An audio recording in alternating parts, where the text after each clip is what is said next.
थोड़ा सा और समझने के लिए वो संगत जानती होंगी कि लास्ट टाइम हमने पौड़ी नंबर 27 तक कंप्लीट किया था और इस बार कोशिश करेंगे कि पौड़ी नंबर 28, 29 एंड 30 हम आज कंप्लीट करें। वैसे तो साइज़ में छोटी हैं पौड़ीज़, लेकिन बहुत ही प्रोफाउंड इंफॉर्मेशन है, नॉलेज है, ज्ञान है, जो कोशिश करेंगे कि हम थोड़ा शॉर्ट में करने की, लेकिन इतना प्रोफाउंड नॉलेज है कि कभी कभी उसमें डीप चले जाते हैं। तो पूरी कोशिश रहेगी ये 3 पौड़ियाँ आज कंप्लीट करने की संगत ji. So thank you very much again for joining. पौड़ी नंबर 28 मैं पढ़ देती हूँ।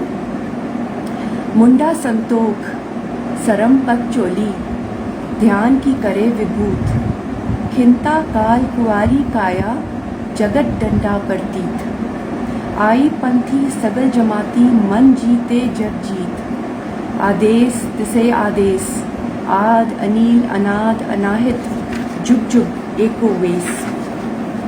तो ये पौड़ी नंबर 28 है। और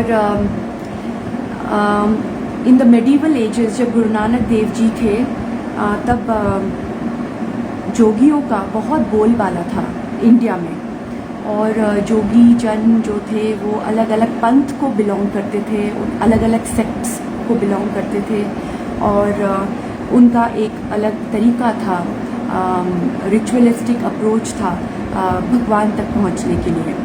तो पूरा एक ग्रंथ है सिद्धगोष्ठ के नाम से, जिसमें गुरु नानक देव जी की पूरी conversation worth so many pages is already written। तो उस ग्रंथ में गुरु नानक देव जी जोगियों से बात करते हैं और उन्हें बताते हैं।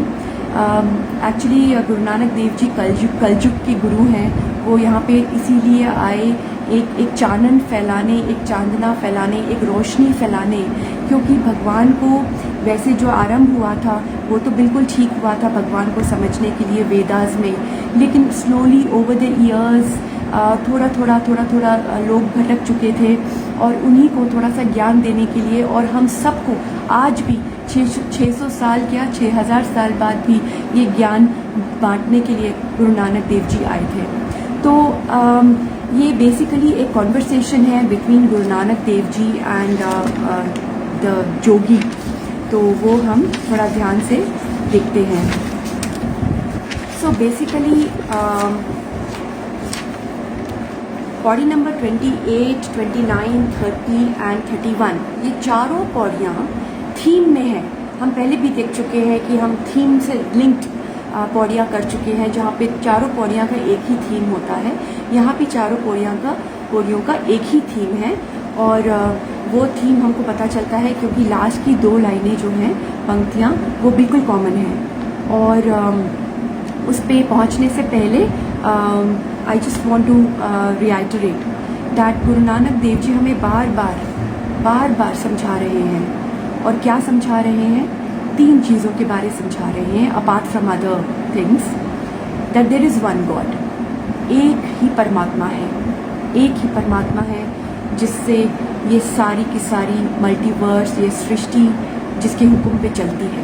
ये बार बार हमें गुरु नानक देव जी समझा रहे हैं। सेकेंडली हमें ये समझा रहे हैं कि बहुत तरह के मनुष्य हैं, अच्छे हैं, बुरे हैं, अलग अलग प्रांतों से बिलोंग करते हैं, अलग अलग रंग के हैं, अलग अलग भाषा के हैं, अलग अलग सेक्स को बिलोंग करते हैं, या जिस भी अलग अलग रिलीजन्स को बिलोंग करते हैं, but human beings are all equal. किसी में कोई फ़र्क नहीं करना चाहिए, और फ़र्क है ही नहीं। द रियलिटी इज़ किसी भी ह्यूमन बींग्स में कोई फ़र्क नहीं है, और वो इक्वालिटी ऑफ ह्यूमन बींग्स के बारे कह रहे हैं बार बार। और तीसरी चीज़ जो वो बार बार कह रहे हैं कि भगवान हमारे अंतर मन में है, हमारे अंदर है, क्योंकि भगवान एक है, उन्होंने सृष्टि को उपजाया है और वही सृष्टि के अंदर बसे भी हुए हैं। तो सिमिलरली हमारे अंदर भी बसे हुए हैं। हम पाप करें या पुण्य करें, भगवान हमारे अंदर है। बस ये है कि हम अपने चेतन से भगवान को भूल जाते हैं अगर हम बहुत ज़्यादा पापी हो जाए तो the futility of ritualistic approach, हम उसको क्या चढ़ाएं जिन्होंने हमें सब कुछ दिया।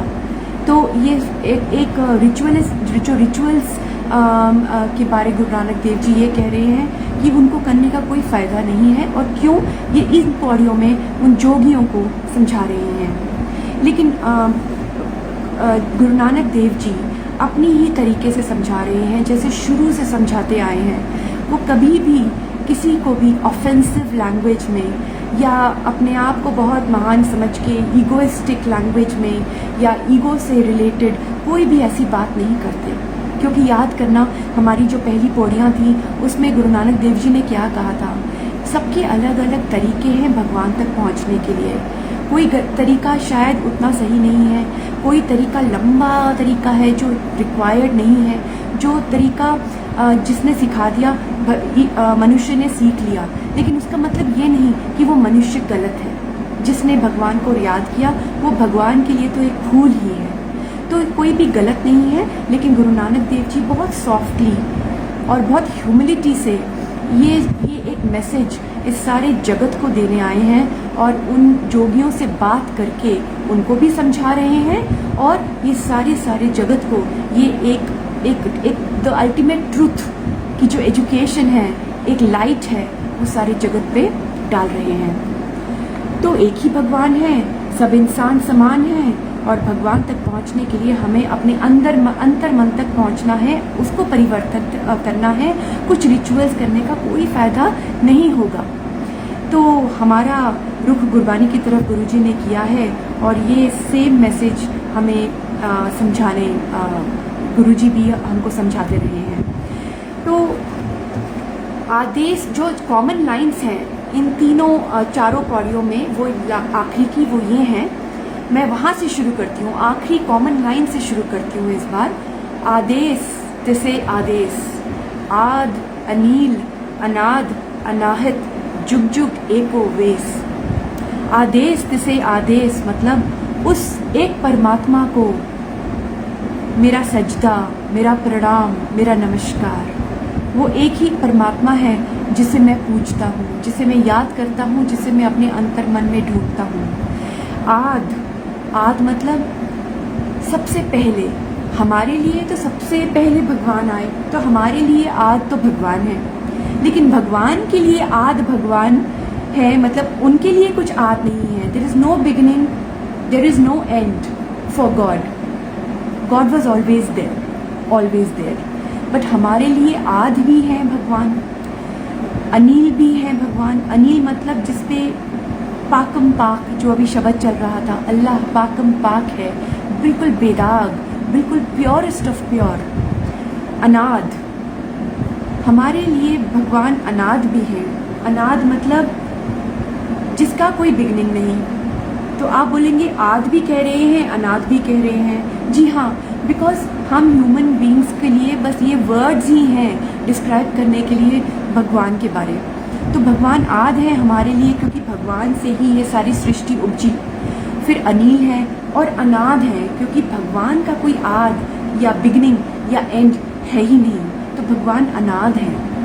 अनाहत, अनाहत मतलब उनको कोई भी कुछ भी उनकी हत्या नहीं कर सकता। वो उनका शेष कुछ नहीं, उनका कोई ख़त्म नहीं है। He will never end, God never ends. There is no way in which God can be destroyed, if I put it in simple language. तो अनाहत है, he is always there.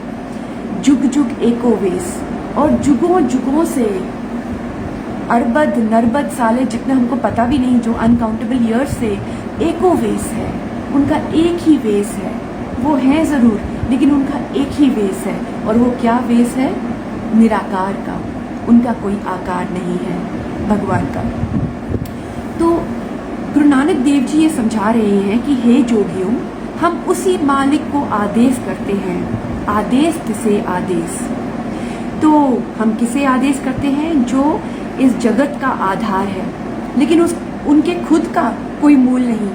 There is no basis, there is no beginning of God, but our fundamental, हमारा मूल भगवान है, और संसार का मूल भगवान है, और बिना किसी दाग के पाकम पाक है, अनाद है, जिसका कोई आद नहीं है। अनाहित है, इनडिस्ट्रक्टिबल है, जिसको कोई मिटा नहीं सकता। नाश से रहित, तो जुगो जुग एको वेस, जुगो जुग से वो फॉर्मलेस हैं, निराकार हैं। तो उसकी प्राप्ति का साधन क्या है फिर, ये इस पौड़ी में बात हो रही है कि उस भगवान को कैसे प्राप्त किया जाए। बहुत कुछ समझा चुके हैं हमें गुरु नानक देव जी, ये पौड़ी दर पौड़ी, पौड़ी दर पौड़ी, बहुत ही सहजे स्लोली आसान तरीके से हमको एक 38 पौड़ीज़ है, 38 सीढ़ियाँ हैं, जिसमें हमको भगवान एक एक पौड़ी ऊंचा उठा रहे हैं, हमारे चेते मन को, हमारी कॉन्शियसनेस को ऊपर उठा रहे हैं। और ये Japji Sahib is the way to reach God, to know about God. तो 38 पौड़ी तक जब हम पहुँचेंगे संगत जी, और ज़्यादा देर नहीं रह गया है, तब तक हम एजुकेट हो चुके होंगे, हमें पता चल चुका होगा काफ़ी कुछ कि ताकि हम ये मनुष्य जीवन बर्बाद ना करें, हम अपने अंदरूनी मन में, अंतर मन में भगवान को ढूंढ पाएँ। तो उसकी प्राप्ति का साधन क्या है? जो जोगी थे उस जमाने में, वो कुछ चिन्ह धारण करते थे ईश्वर प्राप्ति के लिए।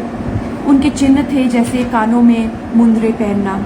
कोई भी जोगी होगा, किसी भी सेक्ट का, 12 सेक्ट थे उस समय 600 साल पहले, और कोई भी जोगी होगा उसने मुंदे ज़रूर धारण किए होंगे। उनके हाथ में खप्पर होगा, खप्पर मतलब द बोल जिनमें वो अन्न लेते थे, मांगते थे। उनके पास झोली ज़रूर होती थी, जिससे खप्पड़ में वो अपना दाना लेकर झोली में डालते थे। उनके बदन में राख मली होती थी, और उनके पास एक खिंता होती थी, एक चादर लपेटी होती थी, और उनके हाथ में एक डंडा होता था जो उनको समाधि में जाने के लिए मदद करता था। वो अपना हाथ उस डंडे पे रखते थे। तो ये स्पेसिफिक चिन्ह थे जो हर योगी उस ज़माने में धारण करते थे। वो इसलिए धारण करते थे क्योंकि उनके हिसाब से ये सारे चिन्ह हैं योगियों को अलग बनाने के लिए, क्योंकि योगीज वर स्पेशल, उनको स्पेशल दिखना था, उनका तरीका स्पेशल था, अलग था। इसलिए वो एक अपने देह में, अपनी बॉडी में चिन्ह धारण करते थे। तो गुरु नानक देव जी दिल की चोट किसी को नहीं पहुंचाना चाहते, इसलिए जोगियों के चिन्हों से ही उन्हें समझा रहे हैं कि जब वो उनके किसी डेरे में गए तो जोगियों ने पूछा कि साहिब आप कौन? वो पहचान नहीं पाए गुरु नानक देव जी को। तो गुरु नानक देव जी ने कहा मैं जोगी। तो जोगी कहते हैं कि आप कैसे जोगी हो?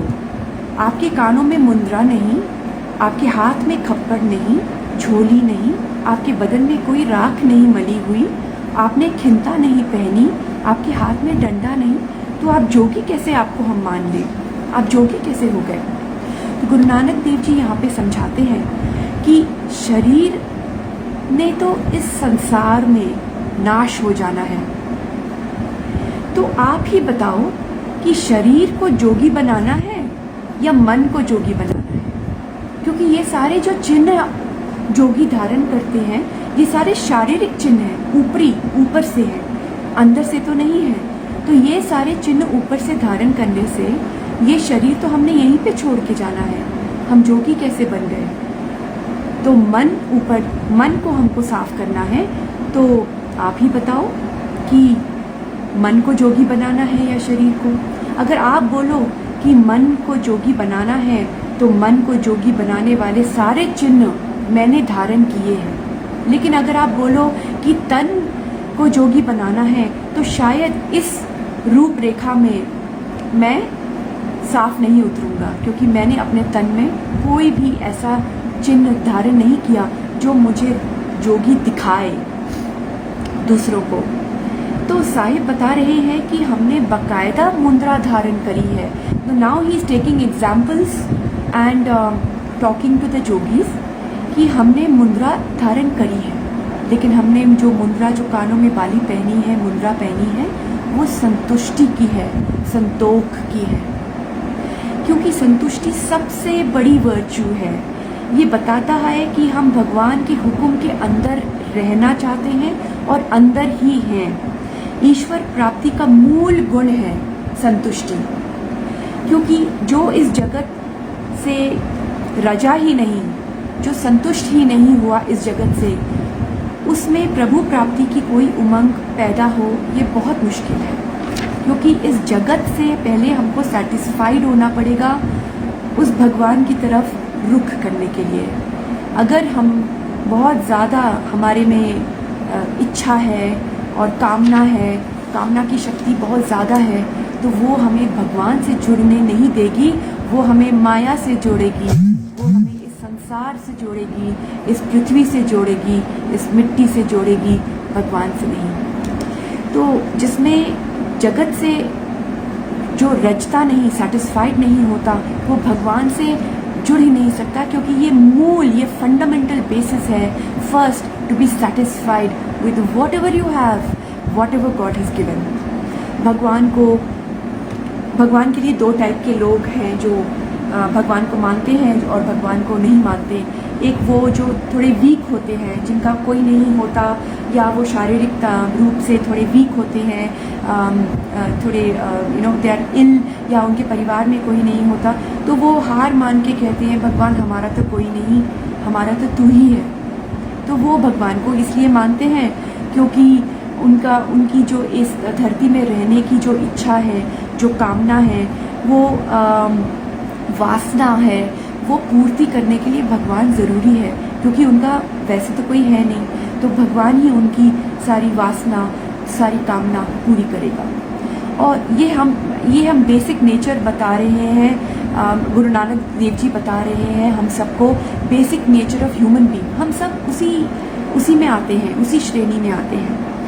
और दूसरा लोग ऐसे हैं जो काफ़ी स्ट्रॉन्ग हैं, काफ़ी वेल्दी भी हो सकते हैं, उनके पास पैसा भी हो सकता है, लेकिन उनकी कामना और उनकी वासना की जो पूर्ति है, जो उनकी लालच है, जो वासना की पूर्ति करनी है, उसके लिए वो परमात्मा को इनकार करते हैं, क्योंकि परमात्मा को याद कर लिया तो परमात्मा उनको उनकी वासना की पूर्ति करने नहीं देगा, क्योंकि जिनके मन में परमात्मा बस गया, उनके मन में वो वासना की पूर्ति नहीं हो सकती। तो इसलिए ये जो तृष्णा है, उसकी जो भूख है, उसको मिटाने के लिए कुछ लोग भगवान को याद करते हैं और कुछ लोग भगवान को जानबूझ के भूल जाते हैं। क्योंकि फॉर एग्जाम्पल हिटलर, अगर हिटलर ने 1 करोड़ लोगों को मारा, 1 करोड़, तो उसने जानबूझ के भगवान का ख्याल भी अपने मन में बिल्कुल आने नहीं दिया, क्योंकि भगवान का ख्याल अगर उसको थोड़ा सा भी आ जाता तो वो शायद इतना बड़ा पाप नहीं कर पाता। तो उसने जानबूझ के भगवान का ख्याल अपने मन में नहीं आने दिया, ताकि जो उसकी वासना है, उसके एम्बिशंस हैं, उसकी तृष्णा की जो भूख है, वो मिटा पाए। तो ये इस टाइप के 2 लोग हैं इस संसार में, और हमें चेक करना चाहिए कि हम कहीं उस कैटेगरी में बिलोंग तो नहीं करते। तो वो बहुत ही ज़रूरी है कि ये जो एजुकेशन हमें मिल रही है, हम उससे संभल जाएं। तो इसीलिए जो संतुष्टि है बहुत बहुत ज़रूरी है। जो कुछ है बिल्कुल ठीक है, ये एटीट्यूड होना चाहिए। अपने प्रारब्ध पर भरोसा है, अपनी किस्मत पर भरोसा है, भाग्य पर भरोसा है कि जो होगा वो अच्छा ही होगा। और संतोषी मनुष्य हर हालत में प्रसन्न रहता है, और जो लोभी मनुष्य है, जिसकी वासना की पूर्ति अभी हुई नहीं है, वो हर हाल में एंशियस रहता है, वो वरीड रहता है। जब तक उसकी वासना की पूर्ति नहीं होती, वो टेंशन में रहता है, वो प्रसन्न नहीं रह सकता, हो ही नहीं सकता। तो ईश्वर से बहुत दूर वो लोग हो जाते हैं, इसलिए वासना का विपरीत होता है संतुष्टि, और ये ईश्वर प्राप्ति का बहुत बड़ा साधन है, वर्च्यू है, वैल्यू है। तो गुरु नानक देव जी क्या कह रहे हैं? मुंदा संतोख सरम पथ झोली। सरम पथ झोली, जो झोली है, जो जोगी अपने शरीर पे टांगते हैं, तो गुरु नानक देव जी कह रहे हैं जो आपका खप्पड़ है, जो आपका बर्तन है, उसे पथ कह रहे हैं। सरम पथ झोली, पथ मतलब वो जो बेगिंग बोल है, वो उसे बर्तन कह रहे हैं। और सरम मतलब मेहनत। गुरु नानक देव जी कह रहे हैं कि बर्तन जो मेरे पास है वो है सरम का, मेहनत का, और भाव मेहनत का बर्तन है, और झोली जो है वो भी मेहनत की है। जो मेरा बर्तन है वो मैं मांग के नहीं भरूँगा, अपनी मेहनत से भरूँगा। अपनी मेहनत करके मुझे जितना मिलता है इस संसार में, मैं उससे वो बर्तन भरूँगा और अपने परिवार को सपोर्ट करूँगा और उसी से अपनी झोली भरूँगा। क्योंकि मैं भिक्षु नहीं हूँ, मैं दर दर मांग कर लेने में यकीन नहीं रखता। मेरे पास मेहनत की झोली है और मेहनत करके जो मुझे मिल जाए मैं उसी में बहुत खुश हूँ। श्री गुरु नानक देव जी फरमाते हैं कि ये गुरबानी की लाइन्स हैं, मांगत मान न पाया। मतलब मांगने से मनुष्य की मान प्रतिष्ठा नाश हो जाती है। भगवान ने हमें हाथ दिए हैं, परिश्रम करने का बल दिया है, एक हमें एक शारीरिक शक्ति दी है, हमारे हाथ है, हमारी इंद्रियां हैं। इससे हमें इस संसार में जीना है, इस संसार से भागना नहीं, इस संसार को छोड़ के नहीं जाना, because that is God's will. भगवान ने हमें पैदा ऐसे किया है कि हमें संसार चलाना है, हमें परिवार भगवान देता है हमारे प्रारब्ध पे, हमारी किस्मत पे, भाग्य पे के बेसिस पे। और हमें एक न्यू जनरेशन पैदा करने की भी शक्ति भगवान ने दी है। हमें क्या, सारे पशु पक्षियाँ और सारा जो जीवन है उसमें एक नई जीवन पैदा करने की शक्ति भगवान ने दी है। इसीलिए ये इस संसार में तो हमने रहना है, इससे भागना नहीं है, क्योंकि वो भगवान का हुक्म है। और रहना भी हमें इज्जत से है, हमें मेहनत करके कमाना है, और कमा के जो भी हम कमाते हैं, मेहनत की कमाई, वो उससे हमें अपने परिवार का पालन भी करना है। तो अगली पंक्ति, ध्यान की करे विभूत। विभूत है जो खाक लगाते थे जोगी अपने शरीर पे, बिकॉज वो साइंटिफिक रीज़न था पहले, क्योंकि खाक लगाने से शरीर पे ना सर्दी लगती है, सर्दी के दिनों में ना गर्मी लगती है, गर्मी के दिनों में कोई कीड़ा भी नहीं चढ़ता बदन पे, और भी बहुत सारी बीमारियों से वो बचे रहते थे। इसीलिए एक साइंटिफिक रीज़न तो था खाक लगाने का। गुरु नानक देव जी कहते हैं कि मैंने ध्यान की विभूत लगाई है, क्योंकि जब मैं ध्यान लगाता हूँ, जब मैं समाधि में जाता हूँ, तब मुझे कोई भी रोग नहीं लग सकता। बिकॉज रोगी वो होता है जो भगवान से दूर होता है। ये हमारे पिछले कर्मों का, दुष्कर्मों का फल होता है कि जब हमें रोग लगता है या हमारे बैड डिसीजंस जब हम लेते हैं, तो हम जब दुख देखते हैं, किसी भी प्रकार का दुख हो, किसी भी प्रकार में वो मैनिफेस्ट करे, जब अब दुख होता है वो हमारे खुद के कर्म जो मैनिफेस्ट होते हैं। तो जब हम भगवान के पास रहते हैं, जब हम समाधि लगाते हैं और भगवान में लिव जोड़ते हैं, तब हम में कोई रोग नहीं लग सकता। और यही कह रहे हैं गुरु नानक देव जी कि हमको सर्दी गर्मी बेचैन नहीं करती, और ये तभी होता है जब हम जो ध्यान है उसकी विभूत लगा लें। अगली पंक्ति, खिंता काल कुंवारी काया जुगत दंडा पड़ती। खिंता मतलब वो जो चादर जो जोगी ओढ़ते थे, खिंता काल। तो गुरु नानक देव जी कहते हैं मैंने काल की चादर ओढ़ी हुई है, मतलब मॉर्टैलिटी की। मुझे याद है कि हमें सबको मरना है, मैंने मौत की चादर ओढ़ी हुई है। क्योंकि जिन्हें मौत याद नहीं, फिर वो संसार से ऐसा चिपक जाते हैं, ऐसा जुड़ जाते हैं कि माया की तरफ वो पुल होते ही रहते हैं, अट्रैक्ट होते ही रहते हैं। जिनको याद है कि मौत आनी ही आनी है, जीवन मिला है तो मृत्यु होनी ही होनी है, तो वो अपने आप को बैलेंस कर लेते हैं, वो अपने आप को संभाल पाते हैं कि इतना भी वो इस मैग्नेटिक पुल में ना अपने आप को गुमा दें।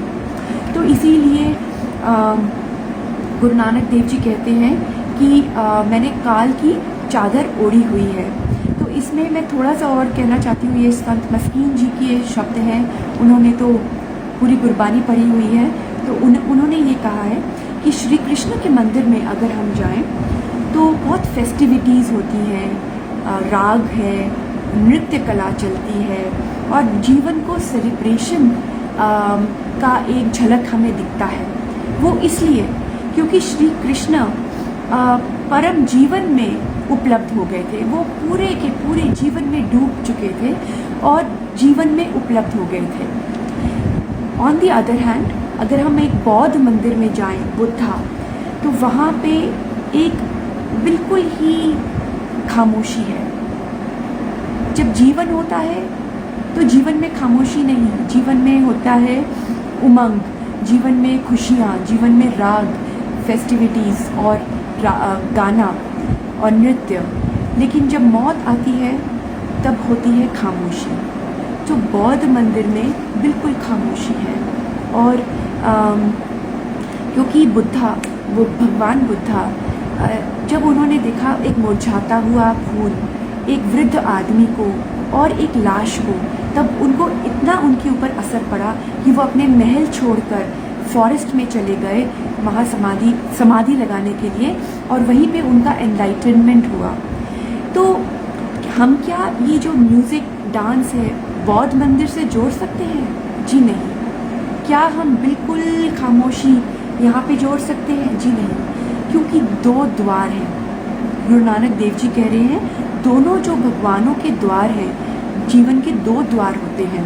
एक होता है जहाँ जीवन में आप डूब जाओ, जैसे श्री कृष्ण डूबे थे और उन्हें जीवन, परम जीवन उपलब्ध हुआ। और दूसरा द्वार होता है मौत का द्वार, जहाँ आप डूब जाओ और क्योंकि आपको पता है कि मौत आनी है। तो गुरु नानक देव जी महाराज जीवन में भी डूबना कहते हैं और मौत में भी डूबना कहते हैं। क्योंकि कोई मनुष्य क्या ये कह सकता है कि मुझे मौत नहीं आएगी, या कोई ये मनुष्य ये कह सकता है कि मैं तो मौत हूँ, जीवन नहीं हूँ? जी नहीं। मनुष्य जीवन भी है और मौत भी है। ये दोनों एक मनुष्य योनि के साथ जुड़े हुए हैं, पशु और पक्षी के साथ भी जुड़े हुए हैं। तो इसलिए जीवन में फुल्ली सबमर्ज करना है, फुल्ली इमर्स करना है, जीवन में डूबना है, मेहनत करनी है। इसीलिए मेहनत करनी है और अपना घर बार बसाना है, एक फैमिली लाइफ जीनी है, अपना कोई भी एक काम करना है जो मेहनत से कर पाए। इसको कहते हैं जीवन में फुल्ली डूबना। और फिर ऑन दी अदर हैंड मौत को भी चेते रखना है, मौत को भी याद रखना है, ताकि जीवन हमें पूरा अपने में खींच ना ले। तो अपने फैमिली, गुरु नानक देव जी ने खेती बाड़ी भी की थी, उनकी संतान हुई, पुत्र हुए, परिवार को सपोर्ट भी किया। और ये संदेश है गुरु नानक देव जी का कि जीवन में भी डूबना है, जीवन से भागना, छोड़कर कहीं और जाकर सिर्फ भगवान का नाम लेना, जी नहीं, वैसे नहीं। इस सांसारिक जीवन में रहकर अपने प्रारब्ध के अनुसार हमें जीवन जीना है और मौत में भी डूबना है। So this creates a balance in life. और हमारी मौत को याद रखेंगे तभी हम इस संसार का मोह छोड़ पाएंगे, संतुष्ट हो पाएंगे, और झोली में कितना भरा है ईश्वर ने, उसी से खुश रह पाएंगे। तो हमारे अंदर एक खामोशी है, उसको मौत की खामोशी भी कह सकते हैं, जो हमारे अंतर मन में है, और वो समाधि लगाकर ही हम उस तक पहुंच सकते हैं। जुगत डंडा प्रतीत, तो यही जुगत है, यही जुक्ति है, यही एक प्रोसेस है जिससे हम इस जीवन को जी सकते हैं। डंडा प्रतीत, डंडा मतलब जो डंडा अपने हाथों में जो भी रखते थे टू सपोर्ट देम, जब वो समाधि लगाते थे, मेडिटेट करते थे। तो गुरु नानक देव जी कहते हैं भगवान पे मेरा अटल जो भरोसा है वही मेरा सपोर्ट है, मुझे और कोई सपोर्ट नहीं चाहिए। दैट इज़ माई डंडा।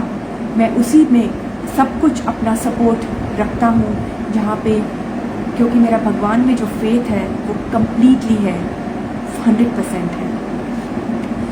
और ये गुरबानी के लाइन्स हैं, जाके हृदय विश्वास प्रभ आया, तख्त ज्ञान तिस मन प्रगटाया। तो जिसको भगवान पे भरोसा आ जाए 100%, उसी को बहुत ज्ञान उसके मन में प्रगटाता है, उसके प्रकट करता है। तो अगली पंक्ति, आय पंथी सगल जमाती मन जीते जगजीत। जैसे पहले व्याख्या हुई है कि जो साधु जन थे, जो जोगी जन थे, उनके बहुत सारे पंथ थे, 12 पंथ थे 600 साल पहले। और हर पंथ में का एक मुखिया होता था, और हर पंथ में उनका एक डिफरेंट सेक्ट्स थे जो अपने ही पंथ को मानते थे, दूसरों को उतना नहीं। तो एक उनमें से एक था पंथ जो आई पंथ जिनको कहते हैं। आई पंथ ही ऐसा था जो which was an inclusive sect. Inclusive मतलब वो सबको बराबर मानता था, सबको बराबर समान ये सेक्ट देता था। तो गुरु नानक देव जी कहते हैं मैं आई पंथी का हूँ, क्योंकि मैं ऐसा कोई स्पेशल नहीं हूँ। आई am not God special creature. मैं एक आम इंसान हूँ जैसे सारे के सारे इंसान हैं। मेरे में कुछ डिफरेंट नहीं है। मेरा जो सेक्ट है वो भी डिफरेंट नहीं है। और जोगियों में जितने पंथ हैं उनमें मैं बिलोंग नहीं करता।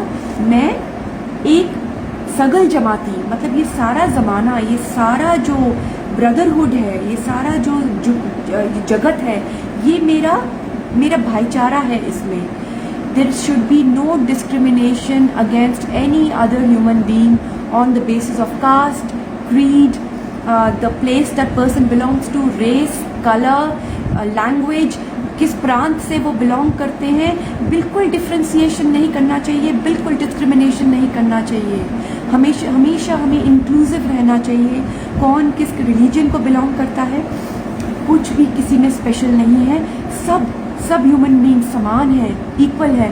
यही गुरु नानक देव जी की मैसेज है। और ये कह रहे हैं कि जो डिस्क्रिमिनेट करता है वो भगवान से को डिनाई करता है। इसका मतलब वो भगवान में विश्वास नहीं रख सकता, क्योंकि भगवान के लिए सारे मनुष्य एब्सोल्युटली सेम है। देयर इज नो, भगवान ने किसी को भी स्पेशल और किसी को भी ऐसा नहीं बनाया है। तो you know, irrespective of caste, creed, colour, religion, race, province, language etcetera, जिस बेसिस पे हम लोग इतना अपने अंदर एक प्रेजुडिस रखते हैं, हम डिफ्रेंशिएट करते हैं, अपने आप को महान समझते हैं, या कई बार अपने आप को छोटा भी समझते हैं, ऐसा नहीं करना चाहिए। हम सब भाई हैं, सब इक्वल हैं, सब भाई बहन हैं। तो all human beings are absolutely equal. ये बार बार गुरु नानक देव जी दोहरा रहे हैं। और ये भी कह रहे हैं कि मैं बिल्कुल किसी जोगियों के जो एंड गोल था वो था रिद्धि और सिद्धि, कि उनको एक पावर चाहिए थी, मिराकुलस पावर उनको चाहिए थी। रिद्धि सिद्धि जब उनको मिलती थी तो उनके अंदर एक पावरफुल, एक मैजिशियन टाइप का एक मिराकुलस पावर आ जाती थी, जिससे वो एकदम परमाणु जैसे छोटे, एटम जैसे छोटे, कहीं भी स्पेस में जा सकते हैं, कितने भी बड़े बन सकते हैं, कहीं भी वो किसी को भी अपनी बस में कर सकते हैं, वशीकरण कर सकते हैं, वो कहीं भी पहुंच सकते हैं, स्पेस ट्रैवल कर सकते हैं, टाइम ट्रैवल कर सकते हैं। तो गुरु नानक देव जी कह रहे थे नहीं, that is not my end goal and that is a different taste all together. तो ये I don't want to prove at all that I am special, because I am not special. मैं भगवान के मैं किसी मैजिकल पावर में believe नहीं करता, मैं भगवान में बिलीव करता हूँ। क्योंकि मैजिकल पावर अगर किसी में आ जाए, फॉर एग्जांपल मुझ में आ जाए, तो मैं अपने आप को बहुत स्पेशल समझूंगी, सबसे अलग समझूंगी। मैं ये समझूंगी कि मैं बहुत ग्रेट हूँ, और वही तो हमको नहीं मानना है। अकॉर्डिंग टू कुर्बानी हमने अपनी ईगो ही तो कम करनी है, हमने अपने में से मैं को ही तो मिटाना है। तो वो रिद्धि और सिद्धि जिसने प्राप्त करी कुर्बानी के अनुसार, वो भगवान के पथ पे तो है ही नहीं, क्योंकि वो स्पेशल बन गया, उसने अपने आप को दूसरों से अलग साबित कर दिया।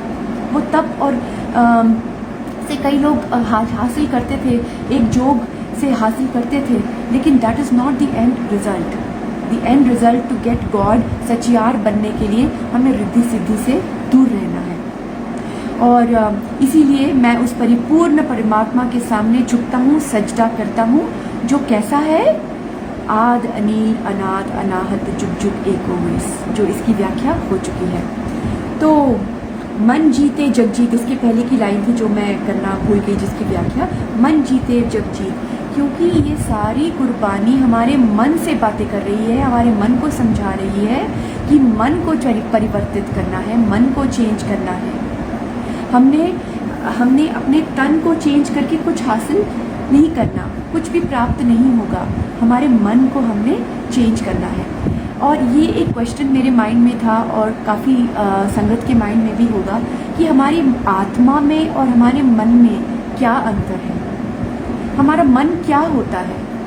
तो ये एक सिंपल एक्सप्लेनेशन इसकी ऐसी है जो गुरबानी के थ्रू मेरे साथ खुशकिस्मती से मुझे भी ये एक्सप्लेनेशन मिला कि जैसे एक समुंदर में तूफ़ान आता है, तो जब तूफ़ान होता है वो जो हमें दिखता है तूफ़ान, वो है हमारा मन जो चंचल है, जो तूफ़ानी मन है, जिसमें अलग अलग प्रकार के ख्याल आते हैं। लेकिन जब तूफ़ान शांत हो जाता है तो हमें तूफ़ान नहीं दिखता, तो हमें क्या दिखता है? सिर्फ सागर, और वो है हमारा सोल। जब अगर हम अपने मन को शांत कर लेते हैं तो कोई मन है ही नहीं, then there is only our pure soul, nothing remains. ये हमारा मन है जो हमें भटकाता है, हमें दोहरा देता है, हमें बिल्कुल ही दूसरे रास्ते में डाल देता है।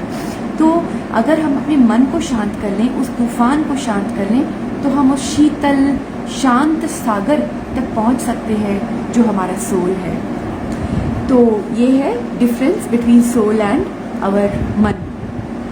तो पौड़ी नंबर 29 करने की कोशिश करते हैं संगत जी जल्दी से। और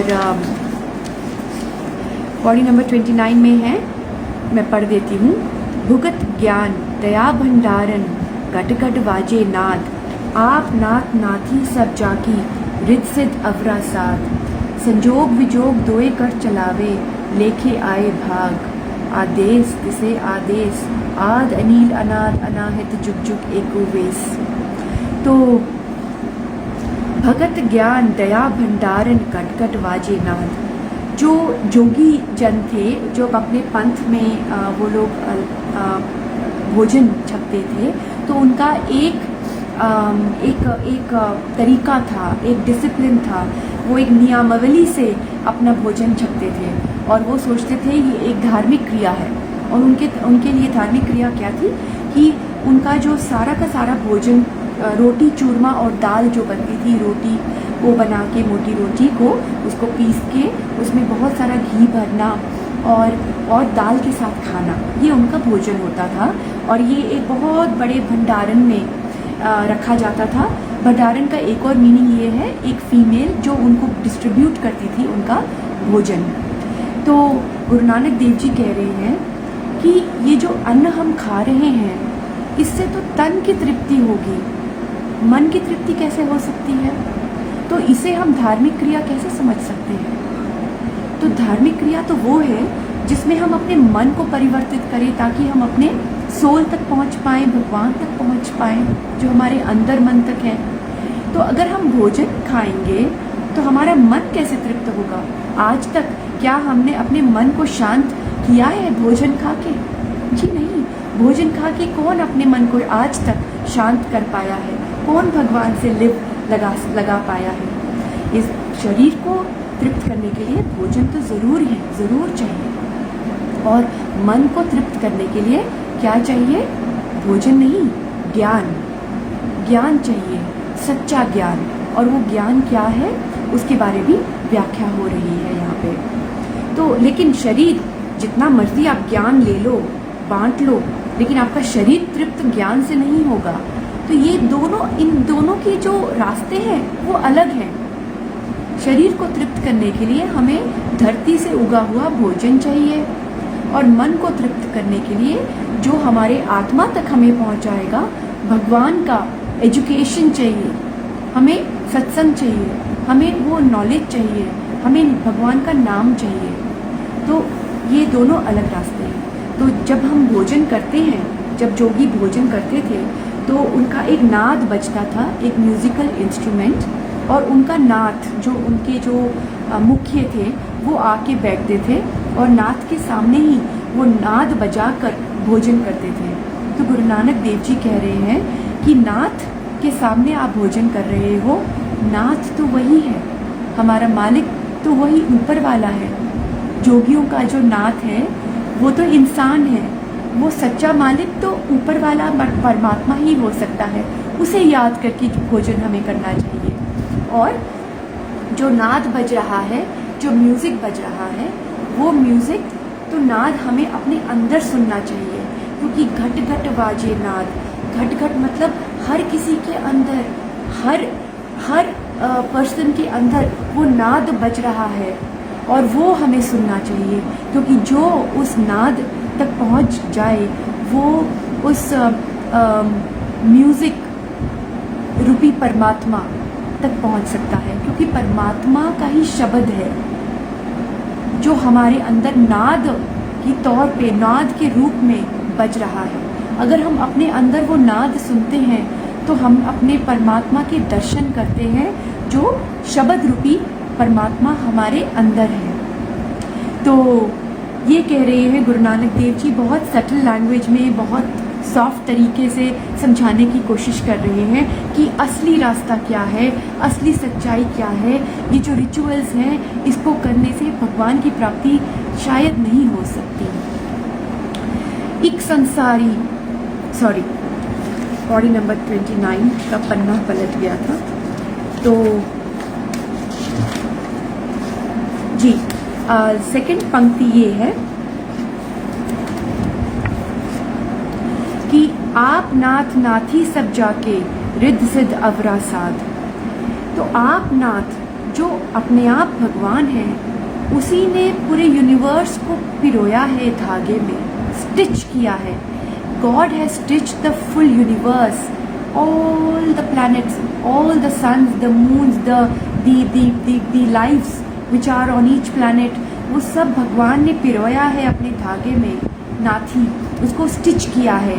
और उसी भगवान ने, उस भगवान तक पहुंचने के लिए रिद्ध सिद्ध अवरा साध, ये रास्ता नहीं है, क्योंकि रिद्ध सिद्ध अवरा साध मतलब दूसरा स्वाद। ये तो स्वाद ही दूसरा है रिद्ध सिद्ध का। रिद्ध भगवान तक पहुंचने के लिए रिद्धि सिद्धि हमें भगवान तक नहीं पहुंचा सकती। तो जैसे धन कमाने के अलग अलग तरीके हैं, वैसे ही धार्मिक साधन के भी अलग अलग तरीके हैं। और जो जोगी जन है वो अपना धार्मिक तरीका ऐसा मानते थे। तन की साधना से जो भी प्राप्त होगा वो पदार्थ है, और परमात्मा तो मन की साधना से ही प्राप्त हो सकता है, तन की साधना से नहीं। तो इसमें हमको गुरु नानक देव जी ये भी समझा रहे हैं कि जो हम सचियार कैसे बने, हम अपना कूड़ कैसे दूर करें। ये ट्रू एजुकेशन मिलने से हमें पता चल रहा है कि हम अपनी जो कूड़ है जन्मों जन्मों की, वो हम कैसे दूर करें। तो भुगत ज्ञान दया भंडारन घट घट वाजे नाद। तो भुगत ज्ञान मतलब जो असली ज्ञान है, वही हमारे मन का खाना है, भोजन है। और जो चूरमा है, जो अन्न हम खाते हैं, वो हमारे तन का भोजन है। अन्न से मन तृप्त नहीं होगा, लाइकवाइज ज्ञान से तन भी तृप्त नहीं होगा। क्या हम भोजन खाकर मन पे काबू खा सकते हैं? नहीं। क्यों? क्योंकि अन्न और मन का भोजन, अन्न मन का भोजन है ही नहीं। ओके, सो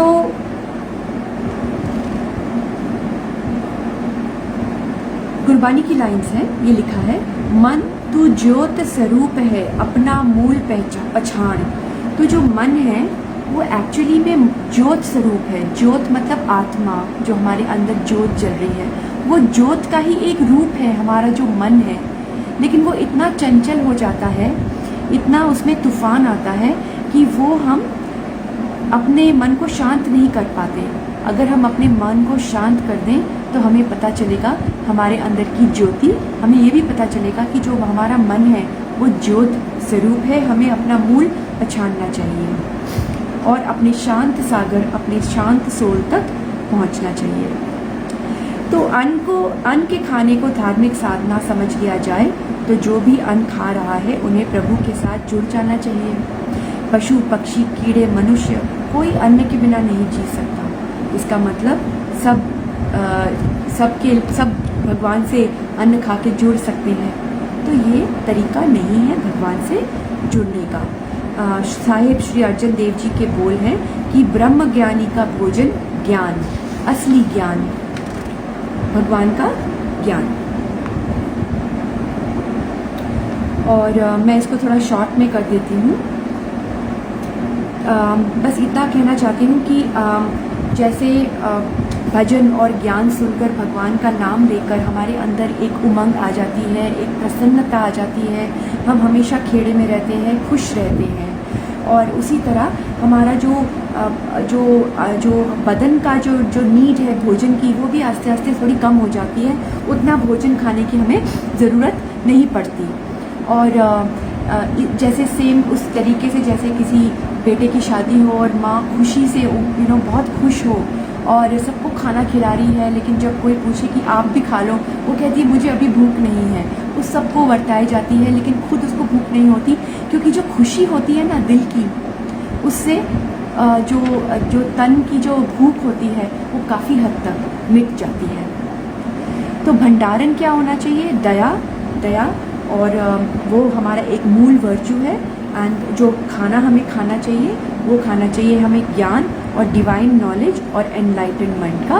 और जो नाद है, जो म्यूज़िक बजाते हैं खाने के पहले, उसके पहले हमें अपने शब्द को रिपीट करना चाहिए अपने दिल में, भगवान के शब्द को। तो जुगत ज्ञान दया भंडारण घट घट बाजे नाद। और आप नाथ नाती सब जाकी रिद्ध सिद्ध अवरा साथ, इसका भी व्याख्या हो चुकी है। और अगली पंक्ति, संजोग विजोग द्विकार चलावे लेके आवे भाग। संजोग विजोग बहुत इंटरेस्टिंग लाइन है ये।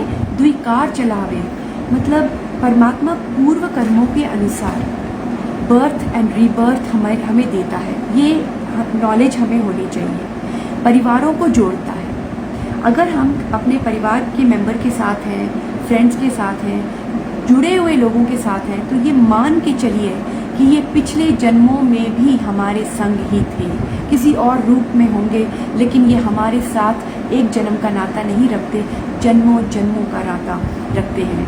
तो ये जो संजोग जोड़ते हैं और विजोग, तो कभी हम भगवान को याद करते हैं किसी जन्म में भगवान को भूल जाते हैं, दूर हो जाते हैं। ये संजोग होता है, कभी विजोग होता है। एक सी सौ करने की हम कोशिश करते हैं, भगवान से जुड़ने की कोशिश करते हैं, फिर हमें माया जोड़ लेती है अपने साथ, फिर हम भगवान से दूर हो जाते हैं। तो ये जो खेल चले आ रहा है हमारे जन्मों जन्मों से, इसी से हमें रीबर्थ मिलता है, हमारा प्रारब्ध तय होता है, हमारी किस्मत तय होती है, हमारा परिवार तय होता है, हमारा योनि तय होती है, हमारे पोजीशन तय होती है, और बहुत कुछ जो हम जानते भी नहीं, सब कुछ तय होता है। तो ये सब भगवान ही करता है। तो संजोग जोड़ता है, फिर टूट जाते हैं, बिछुड़ जाते हैं। इस ढंग से भगवान हमें संजोग विजोग द्विकार चलावे लेके आवे भाग, हमारे भाग भगवान बनाता है। और इसमें गुरबानी की कुछ लाइन है, पूरब जन्म के मिले संजोगी अंतः को ना सहाय। तो जो भी हमें जिनसे भी हम जुड़े हुए हैं इस जन्म में, वो डेफिनेटली हम उनसे पूरब जन्म में भी मिले हुए थे। इसके बाद सेम वही दो लास्ट की पंक्तियां हैं जो कॉमन लाइंस हैं, जिसकी व्याख्या हो चुकी है। तो पौड़ी 30 में हम जाते हैं और ये डायलॉग कंटिन्यू हो रहा है गुरु नानक देव जी का साधुओं से और योगियों से। तो एका माई जुगत व्याई तिन चेले परवान, ये थोड़ा सा डिफ़िकल्ट कॉन्सेप्ट हो सकता है। एका माई मतलब या तो माया हो सकती है या फिर एक माँ जिसे भगवान ने बनाया है। जुगत व्याई, जुगत मतलब इस जुक्ति से व्याई है, एक भगवान के प्रोसेस ने उन्हें 3 चेले दिए, 3 बेटे दिए और 3 चेले परवान, एक संसारी, एक भंडारी, एक लाए दीवान।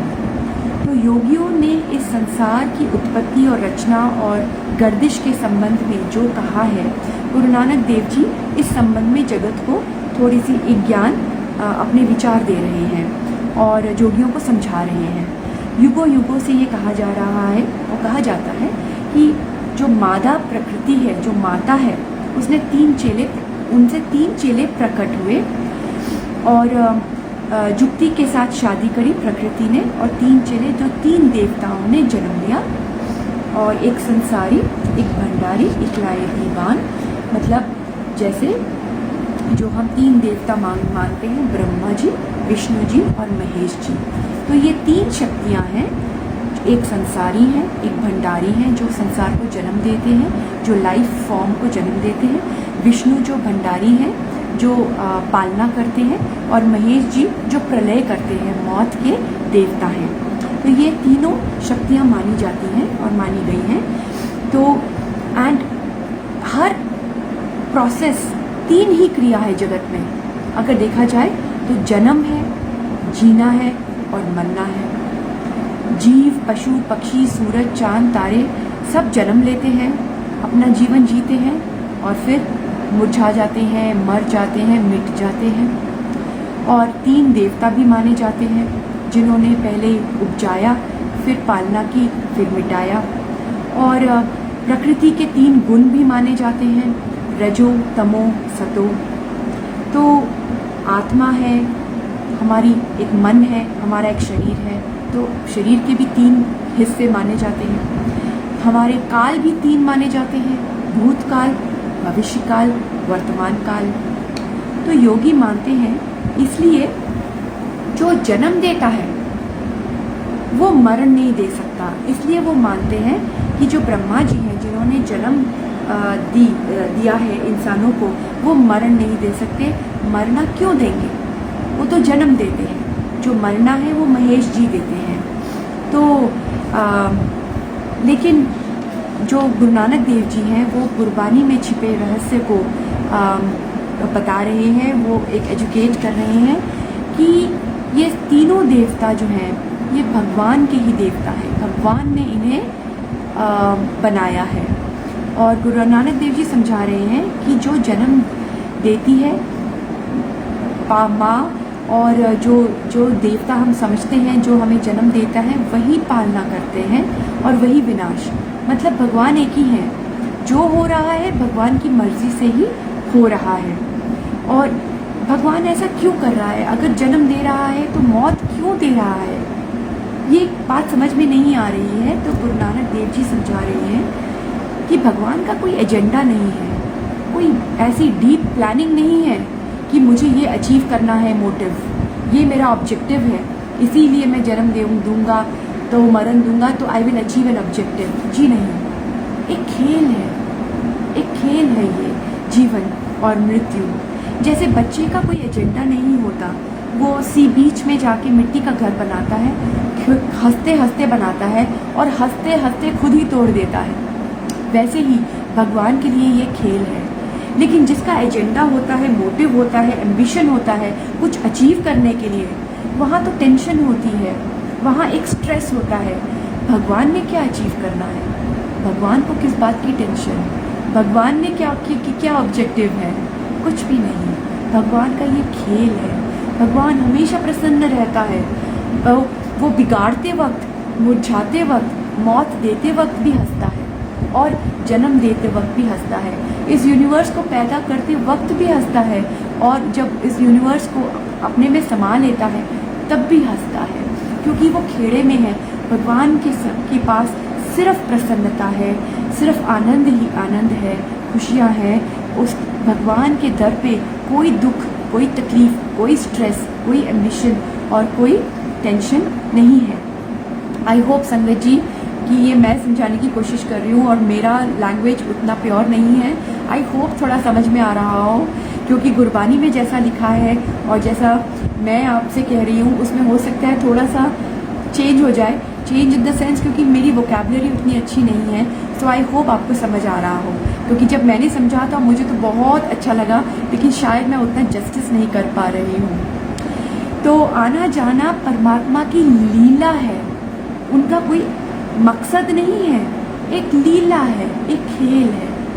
और गुरु गोविंद सिंह जी क्या कहते हैं, वो क्या कहते हैं, कहते हैं कि मैं हूँ परम पुरुष को दासा, देखन आयो जगत तमाशा। ये जगत एक तमाशा है, एक तमाशा है। हाँ, लेकिन तभी तक ठीक है, जब तक हम तमाशा देखते हैं हमें इस बात का ध्यान रखना चाहिए कि हम खुद तमाशा ना बन जाएं। हमें इस जगत का तमाशा देखना है और कुछ नहीं करना है। हम खुद तमाशा बन जाए मतलब कईयों के घरों में बहुत लड़ाइयाँ होती हैं, कईयों के घरों में मारपीट होती है, कईयों के घरों में बहुत तमाशे होते हैं। वो खुद इस जगत में तमाशा बन जाते हैं और दूसरे उन्हें देखते हैं। तो इस जगत में तमाशा देखो, लेकिन ये नहीं कि मजाक उड़ाओ या मॉक करो, वो बात नहीं है। तमाशा देखने आए हैं, तमाशा देखो, लेकिन खुद हमें तमाशा नहीं बनना चाहिए। कोशिश करना चाहिए कि हमारा मन काबू में रहे हमारे। जो तिस भावे तिवे चलावे, जो होवे फुरमान, वो भगवान वैसा ही चलाता है जैसे उसे मंजूर है, वो किसी की नहीं सुनता। अगली पंक्ति, ओ वेखे ओ ना नजर न आवे बहुता ए विडान। ये एक बहुत ही ब्यूटीफुल पंक्ति है।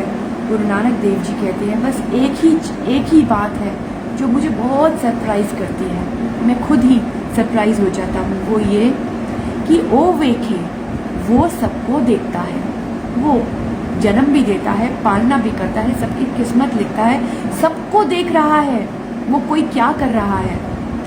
लेकिन ओना नजर ना आवे, लेकिन कोई भी भगवान को नहीं देख सकता। ये भगवान ने कैसा एक नियम बनाया है कि कोई भी उनका पैदा किया हुआ उनका कृत भगवान को नहीं देख सकता। तो बहुत ए विडान, ये मुझे बहुत ही अचंभे में डाल देता है। ये एक बहुत बड़ा सरप्राइज़ है और ये मुझे बहुत सरप्राइज़ कर जाता है जब भी मैं इसको याद करता हूँ। तो ये कभी भी हमारी नज़रों में भगवान का कोई रूप नहीं है, हम उसे नहीं देख सकते, जबकि भगवान हमारे इतने पास है। तो अगली पंक्ति वही कॉमन पंक्ति है, आदेश से आदेश, आद अनिल अनाद अनाहत जुग जुग एको वेश। उसी को आदर, प्रणाम, नमस्कार, हमारा सजदा, हमारा सारा झुकाव उसी भगवान की तरफ है जिसने सब कुछ बनाया, ये सृष्टि बनाई, देवी देवते बनाए, सब कुछ बनाया और अपने नियम अनुसार सबको जन्म दे रहा है, पालना कर रहा है और नाश भी कर रहा है। तो जो 3 देवता हम मानते हैं उनकी रिस्पॉन्सिबिलिटी भगवान ने दी है उन्हें अपनी डिपार्टमेंट देखने के लिए। एक छोटी सी गाथा है, पता नहीं क्यों मैंने सुनाई नहीं, लेकिन मुझे ऐसा लग रहा है जैसे मुझे छोटी सी गाथा सुना देनी चाहिए। ये शिव जी की गाथा है और मैं जल्दी से जल्दी इसको शॉर्ट में समझाने की नहीं, सुनाने की कोशिश करूँगी। तो शिव जी जो वो डिपार्टमेंट भगवान ने दिया मौत का, नाश का, नष्ट करने का। तो शिव जी भगवान के पास गए और उन्होंने कहा परमात्मा से कि आपने जो मुझे रिस्पॉन्सिबिलिटी दी है, सॉरी मेरे शब्द बहुत प्योर नहीं है लेकिन मैं शॉर्ट में गाथा सुनाने की कोशिश कर रही हूँ, कि जो आपने मुझे करने के लिए कहा मैं बहुत उसमें परेशान हो जाता हूँ, क्योंकि जब भी मैं मौत देने जाता हूँ बहुत रोना और चीखना जीवों में शुरू हो जाता है। तो ये मुझे पसंद नहीं है और इतना ज़्यादा रोना शुरू हो जाता है, मुझे अच्छा नहीं लगता। तो मुझे आप इंद्र भगवान के जैसे मुझे दो ना, मैं बारिश करूँगा, मैं इंद्र भगवान के जैसे वर्षा का डिपार्टमेंट अपने ऊपर लेना चाहता हूँ। तो भगवान ने कहा कि लेकिन वो जो तेरा नेचर है, जो तू कर सकता है उससे बहुत अलग है। बोलते क्यों अलग है भगवान, ऐसा क्या है? वर्षा करनी है, मैं वर्षा करूँगा, मैं अपना जब भी डमरू बजाऊँगा तो वर्षा होगी, ये मैं आपसे वादा करता हूँ। तो भगवान ने कहा चल ठीक है। तो उनको इंद्र भगवान का डिपार्टमेंट कुछ समय के लिए भगवान ने दे दिया। और तो जब महेश भगवान ने, जब शिव भगवान ने धरती पे देखा कि किसान अपने हल चला रहे हैं, धरती को में हल चला के बीज बोने के लिए तैयार कर रहे हैं, तो भगवान ने अपने किसी रूप धारण करके उनको समझाया कि ये सब करने का कोई फ़ायदा नहीं है, क्योंकि बारिश अभी होने नहीं वाली, अगले 13 साल कोई बारिश नहीं होगी। कोई वर्षा नहीं होगी, तो ये आप हल चला के अपनी मेहनत बर्बाद मत करो और अपना वक्त बर्बाद मत करो। तो कुछ दिनों के बाद भगवान ने देखा कि ना ही उन्होंने किसानों ने हल चलाए हैं, बट उन्होंने बीज भी बो दिए। तो उन्हें बड़ा गुस्सा आया कि जब मैंने इनको कहा है कि कोई फ़ायदा नहीं होगा, क्योंकि मैंने अगले 13 साल वर्षा करनी ही नहीं, तो इन्होंने मेरी बात क्यों नहीं सुनी। अगले 13 साल इन्होंने इसलिए वर्षा नहीं करनी थी क्योंकि उनका जो डिपार्टमेंट था मौत देने का, ये उनका वैसा ही नेचर है, उनको मौत देनी है, उनको एक नष्ट करना है। तो 13 साल अगर वो वर्षा ना दे तो मौत ही मौत। तो वो गए वहाँ पे और उन्होंने कहा, जब मैंने कहा कि यहाँ पे वर्षा नहीं होने वाली है तो आप बीज बो रहे हो, मैंने तो आपको हल भी चलाने से मना किया था। तो किसानों ने कहा, देखिए ऐसा है कि हमारा काम तो हल चलाना है और बीज बोना है, तो हम अपने कर्म कर रहे हैं, बाकी वर्षा करना ना करना ये तो भगवान की मर्जी है। वो कभी कभी भगवान इतना दयालु हो जाता है कि वर्षा के बिना भी ये बीज उपजा देता है, पर भगवान में इतनी शक्ति है। तो हम भगवान के ऊपर छोड़ते हैं, हम अपना कार्य कर रहे हैं। और अगर हम अपना कार्य ना करें, हल ना चलाएं 13 साल, तो हमारे बच्चे कैसे सीखेंगे हल चलाना। हम तो हल चलाना ही भूल जाएंगे, हम तो फार्मर्स, हम तो किसान रहेंगे ही नहीं। तो शिवजी भगवान ने सोचा ये बात तो सही है कि अगर मैंने भी अगले 13 साल डमरू नहीं बजाया तो मैं भी कहीं डमरू बजाना ना भूल जाऊं। तो उन्होंने डमरू बजा दिया। जैसे ही डमरू बजाया वर्षा हो गई और उनके बीज उग गए। तो फिर शिवजी भगवान के पास गए और कहा कि देखो, हो तो वही रहा है जो आप चाहते हो, जो मैं चाहता हूँ वो तो हुआ ही नहीं। तो इसीलिए ये कहा जाता है, गुरबानी में कहते हैं कि जितने भी देवी और देवता हैं वो भगवान ने ही बनाए हैं, और ultimate power is that one God, that one supreme Lord, जिन्होंने वो शब्द पैदा किया ओम या एक ओंकार, जिसे गुरबानी में कहते हैं, हिंदू धर्म में ओम कहते हैं।